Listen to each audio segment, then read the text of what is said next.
ನನಗೆ ಫೀಸ್ ಒಂದು ಕೇಸ್ಗೆ ಈಗ 20 ಲಕ್ಷ ಕೊಡ್ತಾರೆ, 25 ಲಕ್ಷ ಕೊಡೋ ಬೇಡ ಅಂದ್ರೂ ಕೊಡ್ತಾರೆ. That is not great. ಹಾಗಂತ ಸರ್ಕಾರದ ನೀತಿ ನಿರೂಪಣೆ ಬಗ್ಗೆ ನಿಮ್ಮ ಟೀಕೆ ವಿಮರ್ಶೆ ಇದ್ದೇ ಇರುತ್ತೆ. ಅದರಲ್ಲಿ ನೋ ಕಾಂಪ್ರಮೈಸ್. ನಿರ್ಮಲಾ ಸೀತಾರಾಮನ್ ಮೇಲೇನೂ ಕೇಸ್ ಹಾಕಿದೆ, ಯಡಿಯೂರಪ್ಪ ಮೇಲೇನೂ ಕೇಸ್ ಹಾಕಿದೆ, ಕಾಂಗ್ರೆಸ್ ಮಂತ್ರಿಗಳ ಮೇಲೇನೂ ಕೇಸ್ ಹಾಕಿದ್ದೀನಿ, ಎಲ್ಲರ ಮೇಲೇನೂ ಹಾಕಿದ್ದೀನಿ. No compromise. ಅದರಲ್ಲಿ ಏನು ನೋ ಕಾಂಪ್ರಮೈಸ್. ಕೇಸ್ಗೋಸ್ಕರ ಕೇಸ್ ಬರುತ್ತೆ, ಅದೆಲ್ಲ no compromise. I am a left, remain left. Case ಅಂದರೆ ಕಾಸು, ಇದು ವಕೀಲರ ಮನಸ್ಸು. ಇವರೆಲ್ಲ ಒಂದು ದಿನಸು, ಕಕ್ಷಿಗಾರರಿಗೆ ಲಾಸು, ಇಡೀ ದೇಶಕ್ಕೆ ಡೋಸು ಒಂದೇ. ಅಂದರೆ ಅಷ್ಟು ವರ್ಷ ಕಾನೂನು ಬಂದಿದ್ದು ಹೋರಾಟನೇ ಮಾಡಿಲ್ಲ. ಈಗ ವಕೀಲರಿಗೆ ವಿರೋಧವಾಗಿ ಒಂದು ಕಾನೂನು ತಂದಿದ್ದಾರೆ, ಅದಕ್ಕೂ ವಕೀಲರು ಹೋರಾಟ ಮಾಡ್ತಾಯಿಲ್ಲ. ಅಂದರೆ ಏನಾಗುತ್ತೆ, ಕೇಸ್ ಅಂದರೆ ಫೀಸು. KGF ಅಂದರೆ ಅದು ಲಿಟ್ಲ್ ಇಂಗ್ಲೆಂಡ್ ಅಂತಾರೆ, ಅದು ಲಿಟ್ಲ್ ಇಂಗ್ಲೆಂಡ್ ಇಲ್ಲ, ಅದು ದೊಡ್ಡ ಕೇರಿ, ದೊಡ್ಡ ಸ್ಲಮ್. ಅಲ್ಲಿ ಜಾನ್ ಟೈಲರ್ ಅಂಡ್ ಕಂಪನಿ ಅವ್ರನ್ನ KGF ಆರ್ಕಿಟೆಕ್ಟ್ ಅಂತಾರೆ. ಅದು ವಾಸ್ತವಾಂಶ ನೋಡಿದರೆ ಆತ ಒಬ್ಬ ದರೋಡೆಗಾರ, ಕೊಲೆಗಾರ. 6,000 ಕಾರ್ಮಿಕರನ್ನ ಕೊಂದಿದ್ದಾನೆ, 10 ಲಕ್ಷ kg ಚಿನ್ನವನ್ನು ಲೂಟಿ ಮಾಡಿದ್ದಾನೆ. ₹1 ಇಲ್ಲದೆ ಡೆಲ್ಲಿಗೆ ಆರಾಮಾಗಿ ಹೋಗಿ ಬರ್ತಿದ್ದೆ ಟ್ರೈನಲ್ಲಿ, ಟಿಕೆಟ್ಲೆಸ್. ಅದನ್ನೆಲ್ಲ ಮಾಡಿದ್ದೀರಿ? ಹೌದೌದು. ಈಗಲೂ ಕಲಿಸಿದ್ರೆ ಡೆಲ್ಲಿಗೆ ಹೋಗಿ ಬರ್ತೀನಿ ಟಿಕೆಟ್ಲೆಸ್. ತಪ್ಪಲ್ವಾ ಅದು? ಒಂದು ಹೋರಾಟಕ್ಕೋಸ್ಕರ ಏನು ಮಾಡೋದು? ದುಡ್ಡಿಲ್ಲ, ಏನು ಮಾಡೋದು? ಟಿಕೆಟ್ಲೆಸ್ ಹೋಗಿ ಬರ್ತೀವಿ. ದುಡ್ಡಿಲ್ಲ, ಏನು ಮಾಡೋದು? ನಾವು ಏರೋಪ್ಲೇನಲ್ಲಿ ಹೋಗೋಕ್ಕಾಗತ್ತಾ? ಅಫ್ಕೋರ್ಸ್ ಈಗ ನಾನು ಸುಪ್ರೀಂ ಕೋರ್ಟ್ಗೆ ಹೋದರೆ ಏರೋಪ್ಲೇನಲ್ಲಿ ಹೋಗಿ ಬರ್ತೀನಿ. ಅಂದರೆ ಅಷ್ಟು ಜೀವನ ಬದಲಾಗಿದೆ. ಹೌದೌದು. ಈ ಚಿಕ್ಕ ವಯಸ್ಸಲ್ಲಿ ನಮ್ಮ ಅಪ್ಪ ಮೈನಿಂಗಲ್ಲಿ ಕೆಲಸ ಮಾಡ್ತಿದ್ರು. ತಿಂಗಳಿಗೆ ಸಂಬಳನೇ ₹25. 10ನೇ ತಾರೀಕು ₹10, 25ನೇ ತಾರೀಕು ₹15. ಯಾರ ಮನೆಯಲ್ಲಿನೂ ಟಿಫನ್ ಇರೋಲ್ಲ. ಈಗ ನಮ್ಮ ಹಿನ್ನೆಲೆ ಹೆಂಗಿರುತ್ತದೆ KGFಲ್ಲಿ, ಅದು ಚಿನ್ನ. ಬಟ್ ಅಲ್ಲಿರೋ ಯಾವ ಮಹಿಳೆಯರು ಹತ್ರನೂ 1 ಗ್ರಾಮ್ ಚಿನ್ನನೂ ಇರೋದಿಲ್ಲ. ಅಂದರೆ ಬಡತನ ಯಾವ ಮಟ್ಟಕ್ಕೆ ಇತ್ತಂದರೆ, ಒಂದು ₹500 ಬೇಕು ಯಾವನೋ ಒಂದು ಮಗಳಿಗೆ ಮದುವೆ ಆಗುತ್ತಂದರೆ ಈ ಬೆರಳನ್ನು ಕತ್ತರಿಸ್ಕೊಂಡ್ಬಿಡೋರು. ಅದು ಕಾಂಪನ್ಸೇಷನ್ ತಗೊಂಡು ಎಷ್ಟೋ ಜನ ಮದುವೆ ಮಾಡಿರೋದನ್ನು ಕೂಡ ನೋಡಿದ್ದೀನಿ. ಅಂದರೆ ನಿಮ್ಮ ದೇಹಕ್ಕೇನಾದರೂ ಆದರೆ ಅದರದ್ದು ಕಾಂಪನ್ಸೇಷನ್ ಸಿಗ್ತಾ ಇತ್ತು. ಅದಕ್ಕೆ ಒಂದು ಹೋರಾಟಗಾರರು ಫೋನ್ ಮಾಡಿ ₹20,000 ಬೇಕು ಅಂತ ಫೋನ್ ಮಾಡಿದರು. ನಾನು ನನ್ನ ಮಿಸ್ಸಸ್ ಹತ್ರ ಕೇಳಿದೆ, ನನಗೆ $20,000 ಬೇಕು. ಏನಕ್ಕೆ?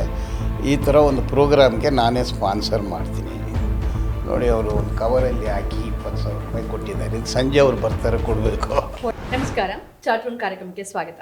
ಇವತ್ತಿನ ನಮ್ಮ ಚಾಟ್ ರೂಮ್ನ ವಿಶೇಷ ಅತಿಥಿ ಹಿರಿಯ ವಕೀಲರಾಗಿರುವ ಎಸ್ ಬಾಲನ್ ಅವರು. ನಮಸ್ತೆ, ಕಾರ್ಯಕ್ರಮಕ್ಕೆ ನಮಸ್ಕಾರ. ಬಾಲನ್ ಅವರೇ, ಭಾಳ ವರ್ಷದಿಂದ ನಾನು ಕೂಡ ನಿಮ್ಮನ್ನು ನೋಡ್ತಿದ್ದೀನಿ. ಒಬ್ಬರು ಹೋರಾಟಗಾರರಾಗಿ, ವಕೀಲರಾಗಿ, ಶೋಷಿತರ ಧ್ವನಿಯಾಗಿ ನಿಮ್ಮನ್ನು ನಾವು ನೋಡಿದ್ದೀವಿ, ಆ ಪರಿಚಯ ಇದೆ. ಆದರೆ ನಿಮ್ಮ ವೈಯಕ್ತಿಕ ಪರಿಚಯ ಅಷ್ಟಿಲ್ಲ, ನೀವೆಲ್ಲೂ ಕೂಡ ಹೇಳಿಕೊಂಡು ಇಲ್ಲ.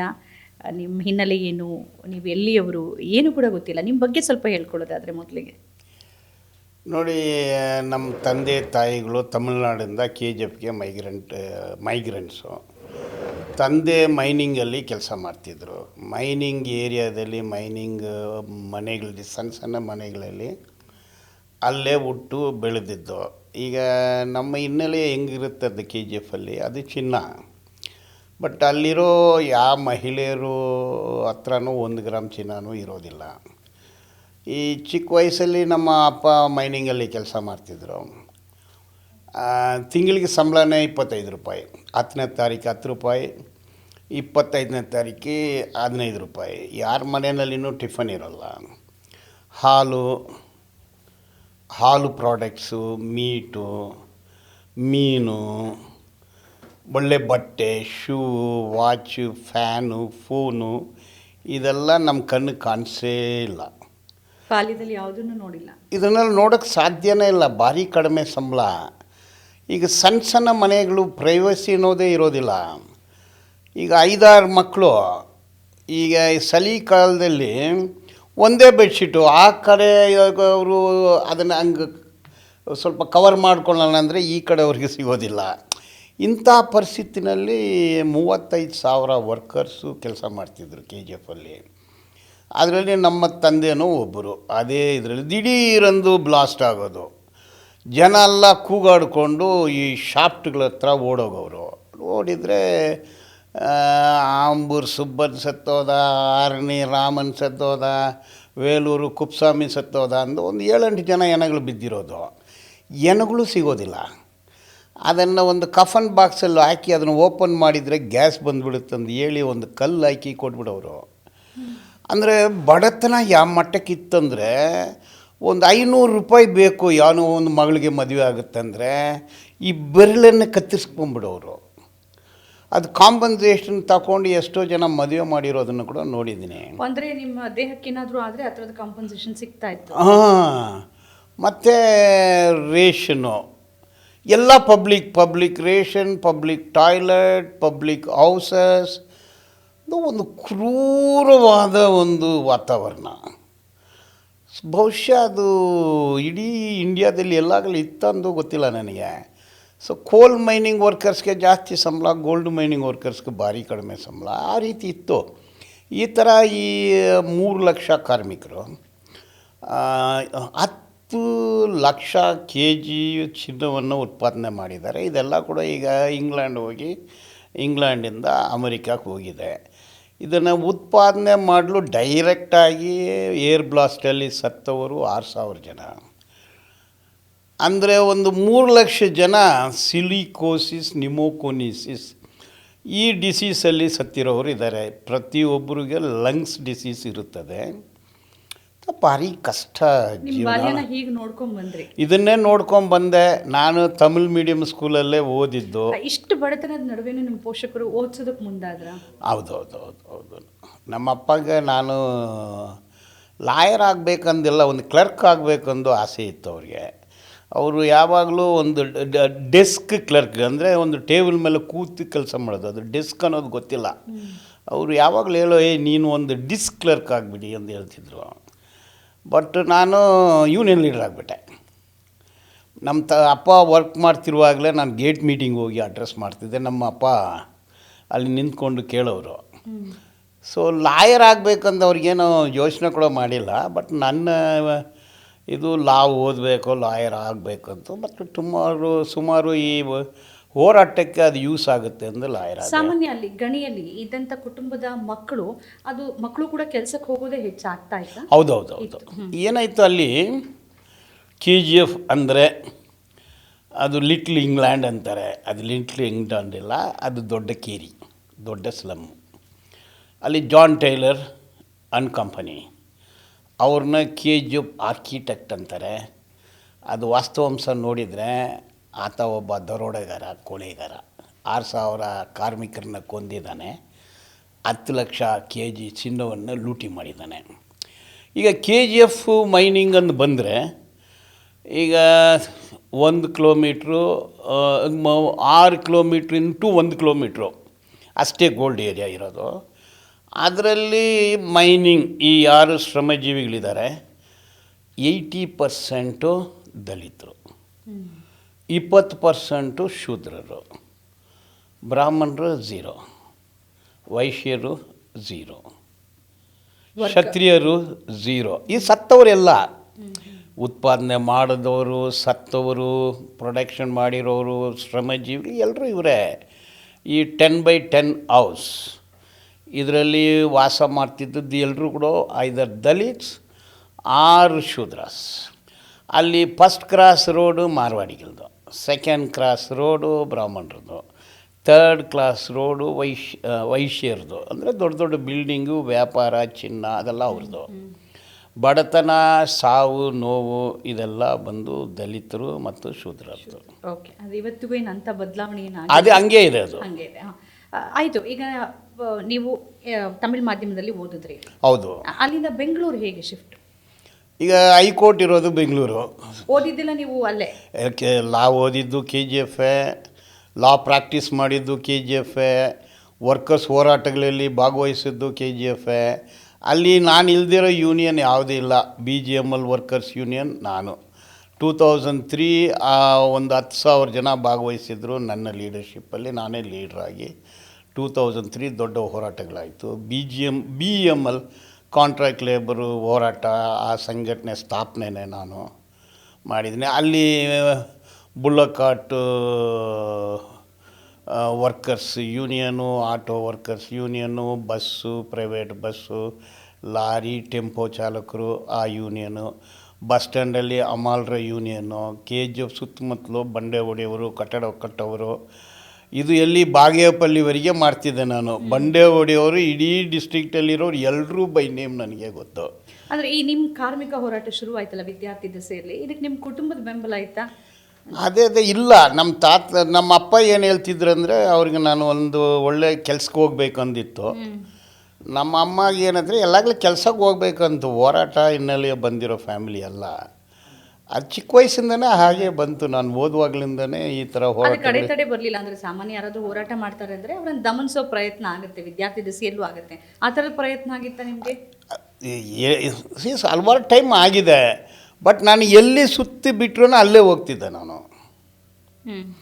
ಸೊ ಇದು ಹೋರಾಟಗಳು, ಕೇಸ್ಗಳು ಹಾಕ್ಕೊಳ್ಳೋದು, ಏಟುಗಳು ತಿನ್ನೋದು, ಜೈಲಿಗೆ ಹೋಗೋದು, ಊಟ ಇಲ್ಲದೆ ಇರೋದು, ನಡ್ಕೊಂಡೇ ಬರೋದು. ಆವಾಗೆಲ್ಲ ಬೆಂಗಳೂರಿಗೆ ಹೋರಾಟಕ್ಕೆ ಬರ್ತಿದ್ವಿ. ಬರೀ ನೀರು ಕುಡಿದ್ಬಿಟ್ಟು ಟಿಕೆಟ್ಲೆಸ್ ಟ್ರಾವೆಲ್ ಬೆಂಗಳೂರು ಬಂದು ಸಂಜೆವರೆಗೆ ಸ್ಲೋಗನ್ ಶೌಟಿಂಗ್ ಎಲ್ಲ ಮಾಡಿ ಯಾರು ಟೀ ಕೊಡಿಸೋರು ಇಲ್ಲ. ಮತ್ತು ರಾತ್ರಿ ಮನೆಗೆ ಹೋಗಿ ಊಟ ಮಾಡೋದು, ನೀರು ಕುಡಿಯೋದು, ಈ ಥರ ಇದನ್ನು ಎಂಜಾಯ್ ಮಾಡ್ತಿದ್ವಿ ನಾವು. ₹1 ಇಲ್ಲದೆ ಡೆಲ್ಲಿಗೆ ಆರಾಮಾಗಿ ಹೋಗಿ ಬರ್ತಿದ್ದೆ ಟ್ರೈನಲ್ಲಿ, ಟಿಕೆಟ್ಲೆಸ್. ಅದನ್ನೆಲ್ಲ ಮಾಡಿದ್ದೀರಾ? ಹೌದೌದು. ಈಗಲೂ ಕಲಿಸಿದ್ರೆ ಡೆಲ್ಲಿಗೆ ಹೋಗಿ ಬರ್ತೀನಿ ಟಿಕೆಟ್ಲೆಸ್ಸು. ತಪ್ಪಲ್ವಾ ಅದು? ಒಂದು ಹೋರಾಟಕ್ಕೋಸ್ಕರ ಏನು ಮಾಡೋದು? 3,000-4,000 ಜನನ ಕರೆದುಕೊಂಡು ಹೋಗ್ತೀವಿ. 2003 ಈ ಬಂಡೆ ಹೊಡೆಯೋರು, ಕಟ್ಟಡ ಕಟ್ಟೋರಿಗೆ ಒಂದು ಕಾನೂನು ಮಾಡಬೇಕಂದು 3,000 ಜನನ ಟಿಕೆಟ್ಲೆಸ್ ಟ್ರಾವೆಲ್ ಕರೆದುಕೊಂಡು ಹೋಗಿ ಬಂದಿದ್ದೀನಿ. ನಾನು ಟಿಕೆಟ್ಲೆಸ್ಸು, ಎಲ್ಲರೂ ಕೂಡ ಟಿಕೆಟ್ಲೆಸ್ಸು. ದುಡ್ಡಿಲ್ಲ, ಏನು ಮಾಡೋದು? ಟಿಕೆಟ್ಲೆಸ್ ಹೋಗಿ ಬರ್ತೀವಿ. ದುಡ್ಡಿಲ್ಲ, ಏನು ಮಾಡೋದು? ನಾವು ಏರೋಪ್ಲೇನಲ್ಲಿ ಹೋಗೋಕ್ಕಾಗತ್ತಾ? ಅಫ್ಕೋರ್ಸ್ ಈಗ ನಾನು ಸುಪ್ರೀಂ ಕೋರ್ಟ್ಗೆ ಹೋದರೆ ಏರೋಪ್ಲೇನಲ್ಲಿ ಹೋಗಿ ಬರ್ತೀನಿ. ಅಂದರೆ ಅಷ್ಟು ಜೀವನ ಬದಲಾಗಿದೆ. ಹೌದೌದು. ಒಂದ್ಸರಿ ತಿರುಗಿ ನೋಡಿದ್ರೆ ಆ ಬಡತನ, ನಿಮ್ಮ ಪೋಷಕರ ಕಷ್ಟ, ಸವಾಲುಗಳು, ಇವತ್ತು ನೀವು ಒಂದು ನೆಲೆಯಲ್ಲಿ ನಿಂತಿದ್ದೀರಿ, ಏನು ಅನಿಸುತ್ತೆ? ಏನಾಗುತ್ತೆ ಅಂದರೆ, ನಾನು 40 ವರ್ಷ KGF ಹುಟ್ಟು ಬೆಳೆದು ಈ ಹೋರಾಟಗಳಲ್ಲಿ ತೊಡಗಿಸ್ಕೊಂಡಿದ್ದೀನಿ. ಈ ವರ್ಕರ್ಸ್ ಮಧ್ಯದಲ್ಲೆಲ್ಲ ಕೆಲಸ ಮಾಡಿದ್ದೀನಿ. ಬಟ್ 40 ವರ್ಷದಲ್ಲಿ ಇನ್ನೊಬ್ಬರು ನೋಡಿಲ್ಲ ನಾನು. ಈಗ ನಾನು ಯಾವ ಏರಿಯಾ ಬಂಡೆ ಹೊಡೆಯೋರು, ಕಟ್ಟಡ ಕಟ್ಟೋರು, ಅಮ್ಮಾಳರು, ಕಾಂಟ್ರಾಕ್ಟ್ ಲೇಬರು, ಈ unions, Malur tile factory, bricks factory unions, ಇದರಲ್ಲಿ ಇನ್ನೊಬ್ಬರು ಯಾರೂ ಬಂದದ್ದೇ ನೋಡಿಲ್ಲ. 40 ವರ್ಷದಿಂದ ನಾನು ನೋಡೇ ಇಲ್ಲ. ಬಟ್ ಆ ಲೈಫು ಭಾರಿ ನನಗೆ ಇಷ್ಟ ಆಯಿತು. ಬಟ್ಟು ಕಾನೂನು ಓದಿ ಕಪ್ಪು ಕೋಟ್ ಹಾಕಿ ಜನರು ಸ್ವಲ್ಪ ದುಡ್ಡು ಕಾಸು ಕೊಟ್ಟು, ಸೊ ನಾನು ವಾಚೇ ಕಟ್ಟಿಲ್ಲ, ವಾಚ್ ಕಟ್ತಾಯಿದ್ದೀನಿ.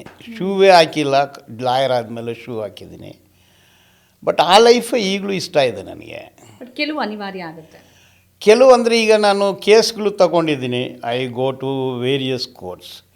ಕೆಲವು ಏರಿಯಾದಲ್ಲಿ ನಾನೇ ಹೋಗ್ತೀನಿ. ಈಗ ಈ ಬಾಂಬು, ಬಂದೂಕು, ಈ ಥರ ಮೈನಾರಿಟೀಸು, ಆದಿವಾಸೀಸು, ದಲಿತ್ಸ್ ಮೇಲೆ ಹಾಕಿರೋ ಕೇಸ್ಗಳಿಗೆ ಸುಪ್ರೀಂ ಕೋರ್ಟು ಹೋಗ್ತೀನಿ, ಡೆಲ್ಲಿಗೂ ಹೋಗ್ತೀನಿ, ಲಕ್ನೋ, ಪಾಟ್ನಾ, ಹೈದರಾಬಾದು, ಅಮರಾವತಿ ಕೋರ್ಟ್ಸು, ಚೆನ್ನೈ ಕೋರ್ಟ್ಸು. ಕರ್ನಾಟಕದಲ್ಲಿ most of the case case ನಾನೇ ನಡೆಸ್ತಾ ಇದ್ದೀನಿ. ಅಂದರೆ ದುಡ್ಡು ಏನೂ ಬರೋದಿಲ್ಲ ಅಂತ ಹೇಳೋಕ್ಕಿಲ್ಲ. ನಾನು ಒಂದು ಕಾರ್ ಇಟ್ಟಿದ್ದೀನಿ, ಮನೆ ಇದೆ, ಈಗ ಕಂಫರ್ಟಬಲ್ ಆಗಿದ್ದೀನಿ. ಏನು ಅನಿಸುತ್ತೆ ಅಂದರೆ, ಈ ಥರದ ಸವಲತ್ತುಗಳ ಜೊತೆಗೆ ತನ್ನ ಮೂಲ ಉದ್ದೇಶ ಮತ್ತು ಆ ಒಂದು ಆಸಕ್ತಿ ಇರುತ್ತಲ್ಲ, ಅಥವಾ ಹೋರಾಟದ ಮನೋಭಾವ, ಅದನ್ನು ಕಳೆದುಕೊಳ್ಳದೆ ನೀವಿದ್ದೀರಿ ಅಂತ ಅಂದ್ಕೊಂಡಿದ್ದೀನಿ ನಾನು. ಅದು ಹೇಗೆ? ಅಥವಾ ಅದನ್ನು ಕಳ್ಕೊಂಡು ಬರೀ ದುಡ್ಡಿನ ಹಿಂದೆ ಹೋಗೋದು ಹೇಗೆ? ಈಗ life is great if you live for others ಅಂದು ಮಾರ್ಕ್ಸ್ ಹೇಳಿದ್ದಾರೆ. ಅದನ್ನು ನಾನು ನಂಬ್ತೀನಿ. Purpose of life is not money making alone. Money alone will not come. Your presence is measured in terms of your service to the society ಎಂದು feel ಆಗ್ತೀನಿ. ದೊಡ್ಡ case ಬಂತು, case ಬಗ್ಗೆ ನನಗೆ ಒಳ್ಳೆಯದು ಫೀಸ್ ಕೂಡ ಕೊಟ್ಟರು, ಹೆಸರು ಅಲ್ಲಿ ಹೋರಾಟ ಮಾಡಿ ಕಾರ್ಮಿಕರಿಗೆ ಒಂದು ಬೋನಸ್ ಬಂದಿದ್ರೆ ಖುಷಿಯಾಗುತ್ತೆ ನನಗೆ. ಈಗ ಈ ಪೌರ ಕಾರ್ಮಿಕರಿದ್ದಾರೆ. ನಾನು 2001 ಬೆಂಗಳೂರು ಬಂದೆ. ಎಲ್ಲಿ ನೋಡಿದರೆ ಕಿತ್ತಾಗಿರೋ ಏಪ್ರನ್ ಹಾಕ್ಕೊಂಡು, ಕಾಲಲ್ಲಿ ಪಿನ್ ಹಾಕ್ಕೊಂಡು, ಸ್ಲಿಪ್ಪರ್ ಹಾಕ್ಕೊಂಡು ಓಡಾಡ್ತಿದ್ರು. ಇದು ಯಾಕೆ ಓಡಾಡ್ತಾ ಇದ್ದಾರೆ? ಒಬ್ಬರ ಹತ್ರ ಮಾತಾಡಿದೆ ನಾನು. ಸಂಬಳನೇ 700 ರೂಪಾಯಿ 500 ರೂಪಾಯಿ, ಅದನ್ನೂ ಕೊಡ್ತಿಲ್ಲ, ಭಿಕ್ಷೆ ಬೀಳ್ತಿದ್ರು. ಇವ್ರನ್ನ ಆರ್ಗನೈಸೇ ಮಾಡಬೇಕಂದು ಬೆಳಗ್ಗೆ 5 ಗಂಟೆಗೆ ಸ್ಕೂಟ್ರ್ ತಗೊಂಡು ಬೆಂಗಳೂರೆಲ್ಲ ಓಡಾಡ್ತಿದ್ದೆ. ವಿತಿನ್ 2 ಇಯರ್ಸ್ 4-5 ಸಾವಿರ ಜನನ ಮೊಬಿಲೈಸ್ ಮಾಡಿ ಹೋರಾಟ ಮಾಡಿ ಅದು 700 ರೂಪಾಯಿಂದ ತೆಗೆದು 2500 5000ವರೆಗೆ ಬಂತು. ಅವ್ರ ಹತ್ರ ಮಾತಾಡ್ತಿದ್ರೆ ನಾನು KGF ಅಲ್ಲ, ನಮ್ಮ ಅಕ್ಕ ತಂಗಿಯರು ತಾಯಿಯಂದರು ಕಿವಿಯಲ್ಲಿ ಏನಿರೋಲ್ಲ, ಇವ್ರ ಕಿವಿನಲ್ಲಿ ಏನಿಲ್ಲ, ಯಾಕೆ ಏನು ಹಾಕ್ಕೊಂಡಿಲ್ಲ, ಅಯ್ಯೋ ಚಿನ್ನ ನಮ್ಗೆ ಸಿಗುತ್ತೆ ಅಂತ ಹೇಳ್ತಿದ್ರು. ಬಟ್ ನಾನು ಈ ಅರಿಯರ್ಸ್ ಬರಬೇಕಾಗಿತ್ತು, DA ಅರಿಯರ್ಸು. ಅದು 450 ಕೇಸ್ ಹಾಕಿ ಅದಕ್ಕೆ ಗುರುವಯ್ಯ ಅಂದು ಒಬ್ಬರನ್ನ ಹಿಡಿದು ಅದನ್ನು ಪರ್ಮನೆಂಟಾಗಿ ಅದನ್ನೇ ಕೆಲಸ ಮಾಡಬೇಕಂದು ಅವ್ರಿಗೆ ನನ್ನ ಇನ್ಕಮಲ್ಲಿ ತಿಂಗಳಿಗೆ ಒಂದು 10,000 ರೂಪಾಯಿ ಕೊಟ್ಟು ಆ ಕೇಸೆಲ್ಲ ಒಂದು 4-5 ಲಕ್ಷ ರೂಪಾಯಿ ಖರ್ಚು ಮಾಡಿದೆ ನಾನು.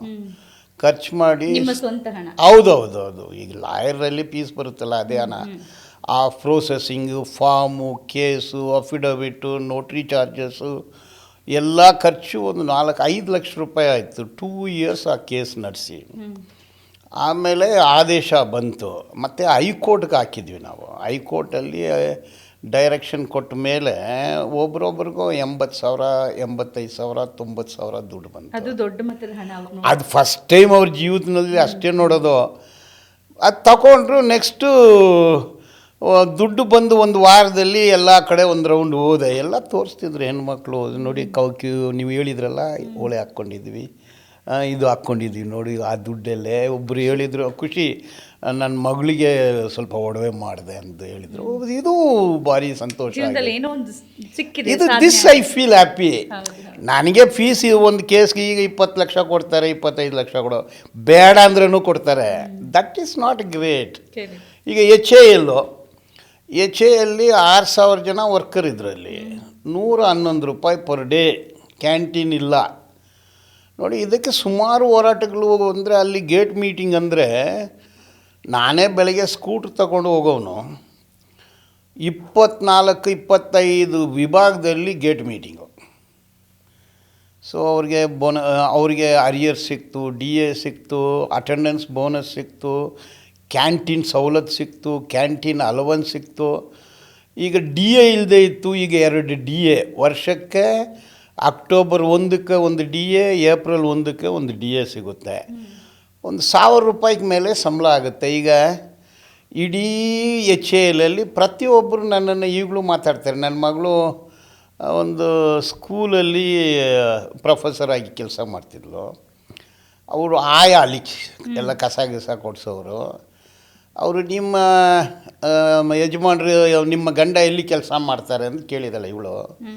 ಅವರು HAL ನಮ್ಮಪ್ಪ ಅಲ್ಲಿ ಯೂನಿಯನ್ ಲೀಡ್ರಾಗಿ ಕೆಲಸ ಮಾಡ್ತಿದ್ರು ಅಂದು ಇವಳು ಹೇಳಿ, ಅಯ್ಯೋ ನಿಮ್ಮಪ್ಪ ನಾ ಬಾಲನೋ, ಅವರಿಂದನೇ ನಮ್ಗೆ ಇದು ಬಂತು ಅದು ಬಂತು ಅಂತೆಲ್ಲ ಹೇಳಿದ್ದಾರೆ. ಸೊ ಐ ಫೀಲ್ ಅದೇ ರೀತಿ ರೇಸ್ ಕೋರ್ಸು. ಆ ವರ್ಕರ್ಸಿಗೆ ರಿಟೈರ್ ಆದರೆ 35,000 ಇತ್ತು, ಈಗ 9 ಲಕ್ಷ 10 ಲಕ್ಷ ಬರ್ತಾಯಿದೆ. ಅವ್ರಿಗೆ DA ಇಲ್ಲ, DA ಸಿಕ್ತು. ಅವ್ರಿಗೆ PF ಇರಲಿಲ್ಲ. PF ಅಂದರೆ ಕಾನೂನಲ್ಲಿ ಇದೆ, ಬಟ್ ಅದನ್ನು ಯಾರಾಗಲೂ ಜಾರಿ ಮಾಡೋರು ಬೇಕಾಗುತ್ತೆ. ಆ ಕೆಲಸ ನಾನು ಮಾಡ್ತಿದ್ದೆ, ಮಾಡಿಸೋರು. ಹೌದು. ಈಗ BWSSB ಒಲೆ ಚರಂಡಿ ಕ್ಲೀನ್ ಮಾಡೋರು ಎಷ್ಟಿತ್ತು? 6,000 ಸಂಬಳ ಇತ್ತು. ಅವ್ರು 4,000 ಜನ ಇದ್ದಾರೆ. ಈಗ ಒಲೆ ಚರಂಡಿ ಕ್ಲೀನ್ ಮಾಡೋರಿಗೆ ಒಂದು 24-25,000 ರೂಪಾಯಿ ಬರುತ್ತೆ. ಅವ್ರಿಗೆ D ಅನ್ನೋದೇ ಇರಲಿಲ್ಲ. ನಾವು ಹೋರಾಟ ಮಾಡಿ, ಅಂದರೆ ಕಾನೂನಲ್ಲಿ ಇರೋದೇ, ನಾವೇನು ದೊಡ್ಡ ವರ್ಕರ್ಸ್ ಹೋರಾಟ ಮಾಡಿದರು, ನಾವು ಗೈಡ್ ಮಾಡಿದ್ವಿ, ಹೋರಾಟದಲ್ಲಿ ಮುಂದೆ ನಿಂತ್ಕೊಂಡ್ವಿ. ಅದರಿಂದ ಅವರಿಗೆ DA ಮತ್ತು ಈ ಉಗಾದಿ ಹಬ್ಬಕ್ಕೆ ಒಂದು ಬೋನಸ್ಸು. ಬೋನಸ್ ಅಂದರೆ ಏನೋ ಲಕ್ಷಗಟ್ಟಲೆ ಅಲ್ಲ, 5-6 ಸಾವಿರ ರೂಪಾಯಿ ಬೋನಸ್ ಬರುತ್ತೆ, ಬಟ್ ದೊಡ್ಡ ದುಡ್ಡು. ಸೊ ಯುಗಾದಿ ಹಬ್ಬಕ್ಕೆ ಬಟ್ಟೆ ತಗೊಳ್ತಾರೆ, ಮಟನ್ ಖರೀದಿ ಮಾಡ್ತಾರೆ, ಉಗಾದಿ ಮಾಡ್ಕೊಳ್ತಾರೆ, ಅದಕ್ಕೆ ದುಡ್ಡು ಅವ್ರು ದುಡಿತಾರೆ, ಅವ್ರ ದುಡ್ಡು. ಇದನ್ನು ಜಾರಿ ಮಾಡೋಕ್ಕೆ ಒಬ್ಬರು ಬೇಕಾಗುತ್ತೆ. ಸೊ ನಾನು ಇಡೀ ಕರ್ನಾಟಕದಲ್ಲಿ ಗುಲ್ಬರ್ಗ ಟು ಕೋಲಾರ ಡಿಸ್ಟ್ರಿಕ್ಟು, ಬಂಡೆ ಹೊಡೆಯೋರು, ಕಟ್ಟಡ ಕಟ್ಟೋರು, ಹಮಾಲರು, ಇವ್ರಿಗೆ ಸಂಘಟನೆ ಮಾಡಿ ಎಲ್ಲ ಕಡೆ ಹೋರಾಟ ಮಾಡಿಕೊಂಡು ಓಡಾಡಿದ್ದೀವಿ.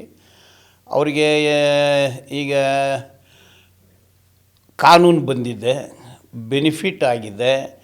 ಸೊ ನಾನು ತಮಿಳ್ನಾಡಲ್ಲಿ ಎಲ್ಲಿ ರಾಣಿಪೇಟೆ ಆ ಯೂನಿಯನ್ನಲ್ಲಿ ಕಾಂಟ್ರಾಕ್ಟ್ ಲೇಬರ್ಗೂ ಪ್ರೆಸಿಡೆಂಟ್ ಆಗಿದ್ದೆ. ನೈವೇಲಿಗೆ ಹೋಗಿ ತಮಿಳ್ನಾಡು ಪೂರ್ತಿ ಹೋಗಿದ್ದೀನಿ, ಆಂಧ್ರ ಹೋಗ್ತೀನಿ. ಈಗ ಎಲ್ಲ ಕಡೆನೂ ಕಾರ್ಮಿಕರ ಬಗ್ಗೆ ಮಾತಾಡಲು ಕರೀತಾರೆ. ಈಗ ನಾನು ಟ್ರೈನು ಟಿಕೆಟ್ಲೆಸ್ ಹೋಗೋಕ್ಕಾಗೋದಿಲ್ಲ, ಫ್ಲೈಟಲ್ಲೇ ಹೋಗ್ತೀನಿ, ಯಾರ ಹತ್ರ ದುಡ್ಡು ತಗೊಳ್ಳಲ್ಲ, ನನ್ನ ದುಡ್ಡೇ ಹಾಕ್ಕೊಂಡು ಹೋಗ್ತೀನಿ. ಓಕೆ, ಈಗ ನಿಮ್ಮ ಈ ಹೋರಾಟಕ್ಕೆ ನಿಮ್ಮ ವಕೀಲಿಗೆ ಎಷ್ಟು ಸಹಾಯ ಆಗಿದೆ? ವಕೀಲಿಗೆ ಏನು, ಅಲ್ಲಿ ಇವನು ಒಳ್ಳೆ ಲಾಯರು, ಬಟ್ ಯಾವಾಗಲೂ ಹೋರಾಟಕ್ಕೆ ಹೋಗ್ಬಿಡ್ತಾನೆ ಅಂದಕ್ಕೆ ಅದು ಜಾಸ್ತಿ ದುಡ್ಡು ಎಲ್ಲ ಬರೋದಿಲ್ಲ, ಅದು ಹೋಗುತ್ತೆ. ಅದು ಐ ಡೋಂಟ್ ಮೈಂಡ್.